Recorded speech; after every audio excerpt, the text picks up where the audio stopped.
ஆனந்த், ராமன் இருவரின் வீடு நேர் எதிரே இருந்தும் அவர்கள் இருவரும் நெருக்கமாக பழகியது இல்லை. ஒரு காலை யதார்த்தமாக இருவரும் ஒரே நேரத்தில் நடைபயிற்சிக்கு வந்தனர். அவர்கள் நடையின் ஓசை கூடிக் கலந்தது. அமைதிக்குள் ஒரு சின்ன சிரிப்பு பாலம் கட்டியது. அமைதியை உடைத்தவர் ராமன். நாம் இவ்வளவு அருகில் இருந்தும் சந்திக்க நேரம்தான் கிடைக்கவில்லை என்றார். ஆனந்த் சிரிப்புடன் தலை அசைத்தார். ராமன் மீண்டும் பேசினார். உண்மையைச் சொன்னா, உங்களை பார்த்து எனக்கு கொஞ்சம் பொறாமை சார். நீங்களும் உங்கள் மனைவியும் நல்ல புரிதலோடு வாழ்றீங்க. உங்க வீட்டில் சண்டை சத்தம் வராது. ஆனா எங்க வீடா?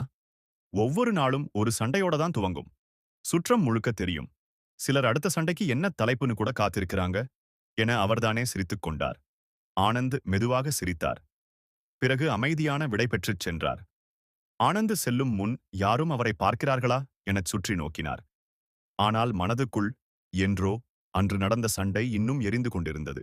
அவரின் மனைவி சொன்ன வார்த்தைகள், ராமனிடம் நீங்கள் எப்பவும் விலகியே இருக்க வேண்டும். அவரிடம் ஆணவம், அகந்தையே தவிர வேறில்லை.